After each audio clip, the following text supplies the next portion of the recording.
Okay, for both candidates, General Douglass, you'll be first. Many policymakers and scientists say that energy security and sustainability are major problems facing the U.S. this century. What policies would you support to meet the demand while ensuring for more energy, while ensuring an economically and environmentally sustainable future? Well, you're absolutely right. You know, we do have to pay attention to this because right now our dependence on foreign oil is one of our biggest national security weaknesses. And I believe in research and development and all kinds of energy here in the country. I wouldn't take anything off the table. And you know, in my lifetime, I've done some things that people said were impossible. They said it was impossible to build an invisible airplane, and I was one of the major movers in building the F-117 fighter that went downtown Baghdad during the first Gulf War. And they said it was impossible to build a 2,000-pound bomb that could fly for 5,000 miles and hit within 10 feet. That was called the Tomahawk cruise missile. And you know, if we can do things like that, put astronauts on the moon, we can solve this energy problem using American ingenuity. And the good news, folks, is we have all kinds of energy here in our country, and we can be energy independent, but it's going to take investment.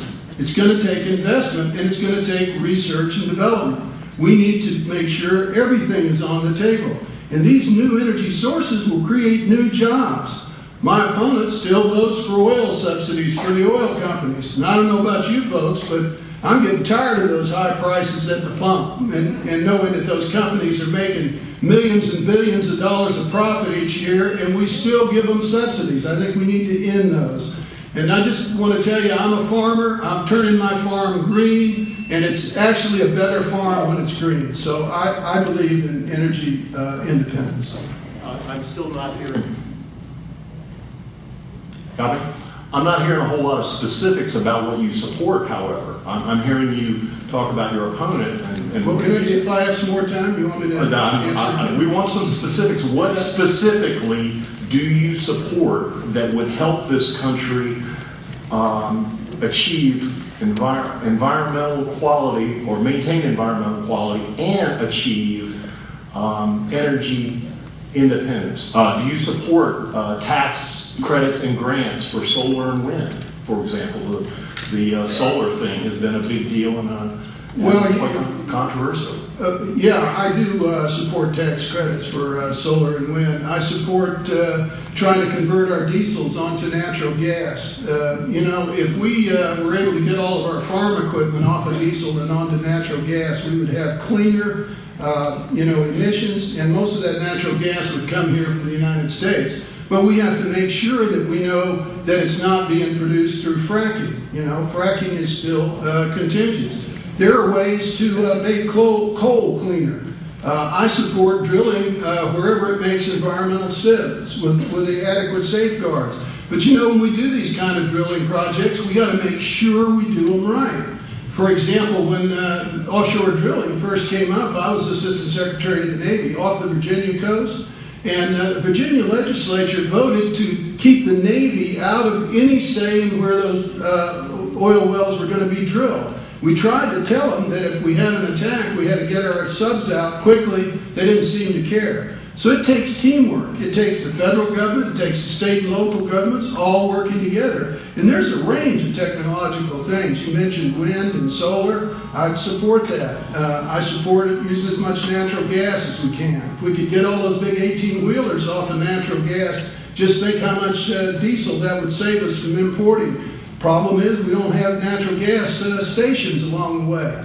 We maybe, if we had the right incentives, that might develop for us. And there are probably some other kinds of energy that I have mentioned, like thermal and hydroelectric. I'll tell you one other thing, though, about this that we need to make sure. When our people actually do produce electricity, we need to pay them a fair price for it. You know, there's a dairy farmer in our 5th district that converted the cow manure into a generation station. He creates fertilizer and methane gas. When he buys power from the power company, he pays 9 cents a kilowatt hour. When he pushes the power back, they pay him 3 cents an hour.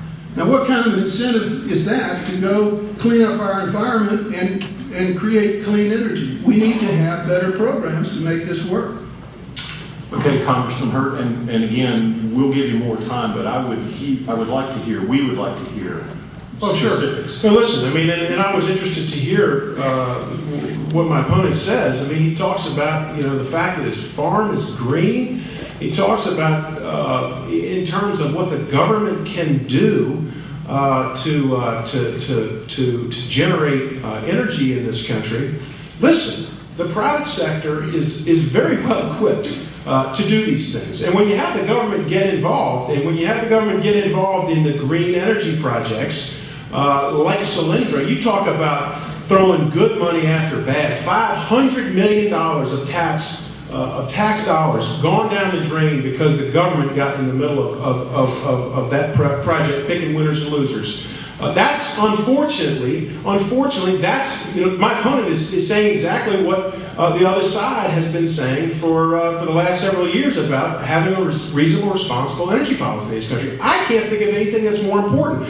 The problem is all of the people that my opponent claims to care about, the folks that are in the middle class, the folks that are low income. You know what? They don't. When they turn their switch on, they don't get it from a farmer's green project. They don't get it from a Solyndra model. Where they get it from is coal, natural gas.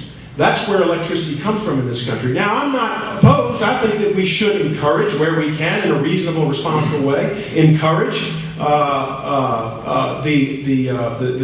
development of renewable resources of fuel. But the bottom line is you can't break the people in the process. You can't break the businesses and the farmers that depend on affordable energy. And we don't have that now. Listen. If we would take advantage of the resources that we have, drilling off the coast of Virginia, which I stood for from the time I was in the General Assembly, to opening up drilling in the Gulf of Mexico, making it so that you don't have all of the stranglehold on the permitting process as we do under the current administration, or an outright ban of drilling in Virginia under this administration. If we were able to use resources in Alaska, these are all things that would create tens of thousands of jobs in the short term. I mean, look at Keystone Pipeline, ready to go. It would create tens of thousands of jobs in the short term, hundreds of thousands of jobs in the long term. It would give our people, our businesses, and our farmers, it would give them the low, stable, low prices and stable energy resources that we need. And above all, it would get to your original question, and it would mean that we don't have to rely on foreign dictators for our energy resources. Can I do a quick rebuttal on that? Well, wait a minute, I'm not done with him. Okay. Good. The question was two parts, and that is how we maintain environmental quality. What about mountaintop mining, coal mining, and what about fracking? Listen, I think that in this country, with the technology that we have, that we have to, we ought to be able to figure out how to harness these energy resources safely. One of the things that Mr. Walsh, with all due respect, Mr. Walsh would like to suggest that somehow that I want to undo all EPA regulations. That's just not true. That's totally not true. I think that the federal government does have, and the Environmental Protection Agency does have an obligation to protect public safety, to protect the environment. There is no question about that. But there ought to be, but we ought to always strive to look for ways that we can do it, if you can do it, in a way that protects the environment and protects public safety, but at the same time harnesses these tremendous resources that we have in this country. Resources we've been blessed with, by the way, not cursed with, as you might think from reading people from inside the Beltway who talk about this subject. How would you grade the coal industry on safety and environmental responsibility? I can't, I don't think that I can't grade the coal industry as a whole, but I can say this, for the last 100 years that has been a primary source of, electricity. Coal might be running these lights that we're using right now. But for that time, I would suggest, on balance, having affordable electricity has been a good thing for this country.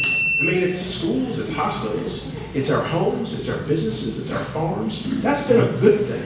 Does that mean we can't do better? Of course not. Does it mean that we don't mourn the loss of of miners who are injured in horrible accidents, you shouldn't hold coal companies to account? Of course not. We should, and we will. Now, do a quick rebuttal. I just want to mention, I was Director of Research and Development for the Air Force and Director of Research, Development, and Acquisition for the Navy. And I'm here to tell you, folks, that when you push the state of the art, you have failures. You have failures. The first stealth airplane we flew crashed. Okay? Did that stop us? Did we say, okay, we're just going to give up and let the Russians take over? Of course not.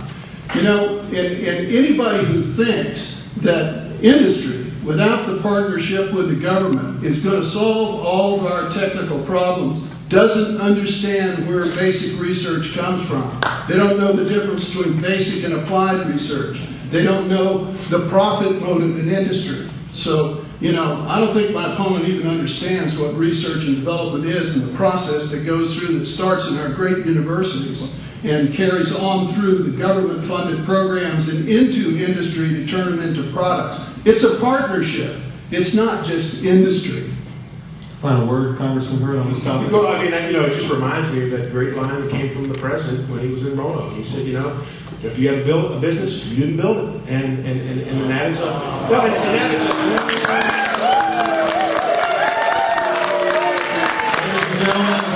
This is really getting to the point where we're going to just slow down and not hear everything else they have to say. So just let them speak if you don't mind, please. Thank you.